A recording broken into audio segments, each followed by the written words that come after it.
Hi, my name is Helen. I'm here to introduce you to one of my absolutely favourite go-to cakes.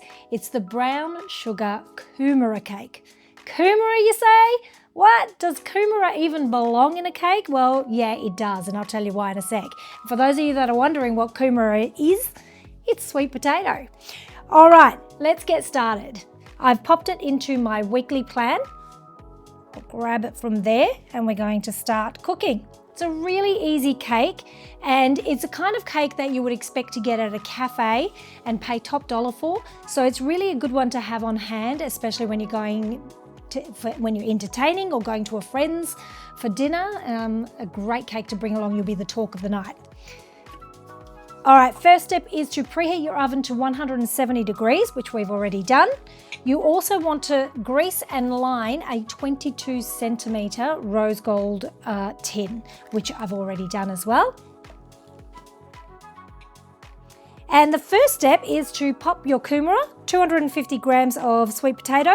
You want to cut it into small bite-sized pieces, because the next step is that we're actually going to cook them off a little bit to soften them up. There we go.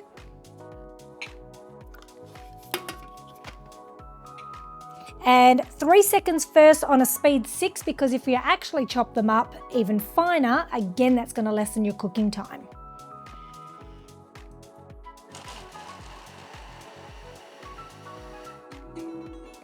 I'm just going to scrape it down, and you can see it's chopped it up super fine for us.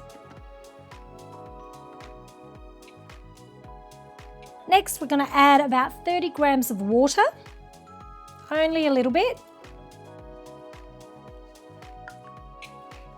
Simmering basket goes on in place of our measuring cup to cook it.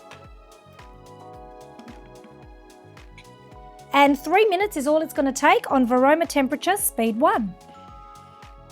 Right, that has cooked it just nicely, softened it up a little bit for us, and now we're going to replace our simmering basket with the measuring cup, because we're going to now chop that so that, puree it so it's super fine, so that way we haven't got any bits in our cake. It just blends in with the cake. Nobody will even know that that ingredient is in there. 10 seconds on speed 4, and we're going to go up to speed 7.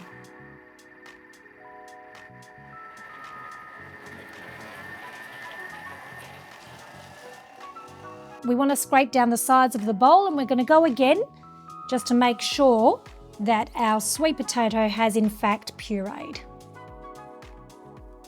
We'll go again, 10 seconds on speed 7.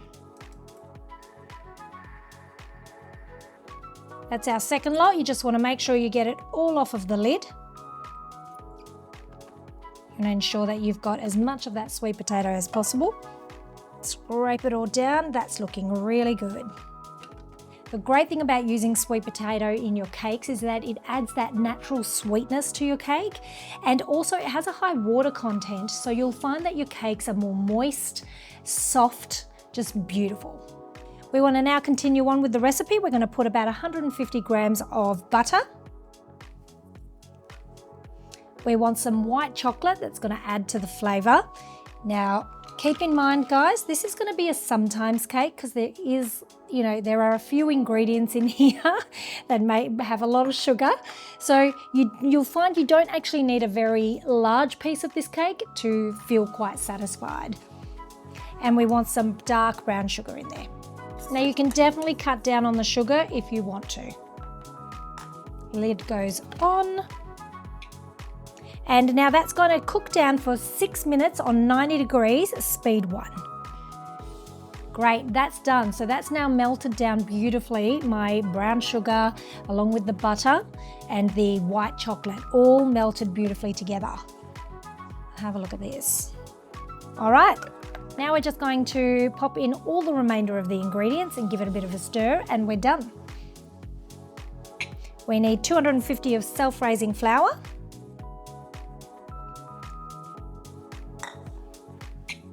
2 eggs, and the reason we pop the eggs on top of the flour is because that mixture below is a little bit warm and we don't want to cook the eggs at this point in time.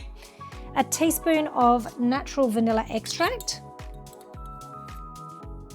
and half a teaspoon of baking powder. That's it. Lid on, and 12 seconds on about a speed 4 is usually the speed that you would use for mixing up your cakes.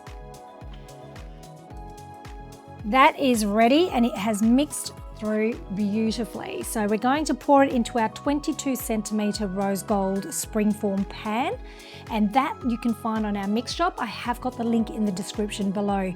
Now the beautiful thing about using some sweet potato or putting veggies in cakes is you can use it when it's in season, which makes it cheaper for you as well. All right, we're going to pour that in here. Look how beautiful that batter is. So I'm not going to worry about cleaning that because I've got most of it out. We're going to pop it into a preheated oven, 170 degrees, and cook it for about 40 to 45 minutes. Does depend on your oven, but as soon as you've popped a skewer in there and it comes out clean, you know it's done.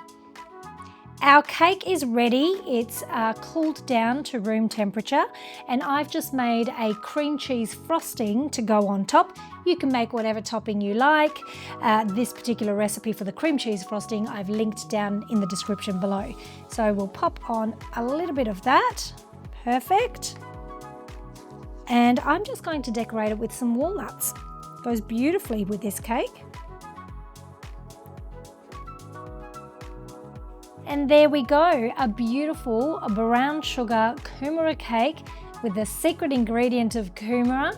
It's absolutely delicious, and can you imagine having had to do this particular recipe in a traditional method without the help of the Thermomix? You would have to have had a pot with the sweet potato going and boiling, and then drain that, then mash it, then using some scales, because there was quite a few components where you need to measure the ingredients.